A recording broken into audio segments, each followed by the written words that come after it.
kabantay ka? Nganong murag mahal na tanan karon? Unya ang imong kwarta murag gamay na lang kayo ang balyo. Ka journey. Sa una kung naa kay 1,000 pesos, murag daghan pa kayo kag mapalit. Makapalit kag groceries, makakaon ka sa gawas.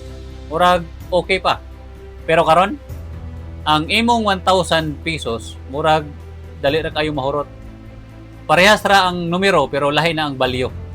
Mao ni ang gitawag nga inflation. Simple ra kay ni sabton. Ang inflation mao ni ang panahon nga musaka ang presyo sa mga baligya unya moubos ang balyo sa imong kwarta. Meaning, ang imong 1,000 pesos sa una dili na parehas og balyo karon. Ka journey, ngano mahitabo man eh. Mahitabo ang inflation kung musaka ang demand unya mohinay ang supply. Pero karon nga panahon, dili lang ni supply og demand, apil na ani ang nahitabo sa kalibutan. Tan-awa ang tensyon sa US, Israel ug Iran. Kung naay problema sa Middle East, apektado gyud ang supply sa oil. O kung apektado ang oil, musaka ang gasolina. Kung musaka ang gasolina, musaka ang transport, musaka ang pagkaon, musaka ang negosyo, musaka ang tanan.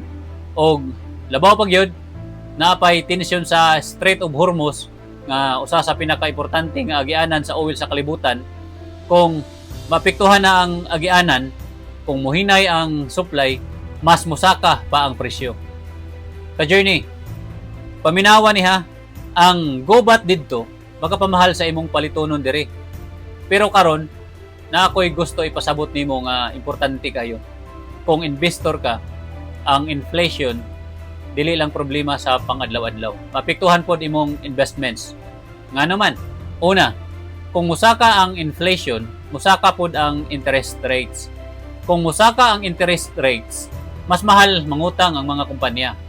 Mohinay ang expansion o mohinay ang kita. Resulta, ang stock prices usahay moubos. Kaduha, kung mahal ang palitonon sa tao, moubos ang spending, moubos ang sales sa negosyo. O kung moubos ang sales, moubos ang profit. Mapektuhan ang stocks. Mao nang kung nakay stocks, dili lang ka dapat tan-aw sa company. Dapat magtan-aw pod ka sa economy. Ka journey, mao ni ang reality sa investing. Dili lang company ang imong giinvestan, kundi ang tibuok sistema sa kalibutan. Pero paminawa ni, bisan unsa pa ka complicated ang kalibutan, naagihapon tay control sa usa ka butang. Ang atong disiplina, ang atong mindset, ug ang atong decisions. Pwede ka mo learn, mo adjust, mo invest wisely, ug mo andam sa future. Ug labaw sa tanan, mo salig sa Ginoo.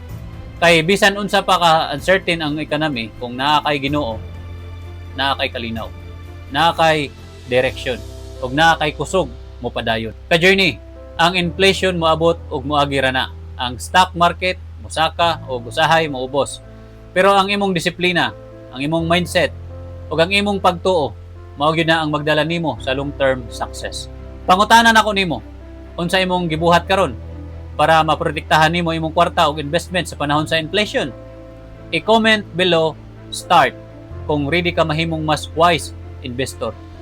Sunod episode ka journey, unsa man gyud ang pinakadako nga trigger sa inflation sa kalibutan? Episode 46 taugma.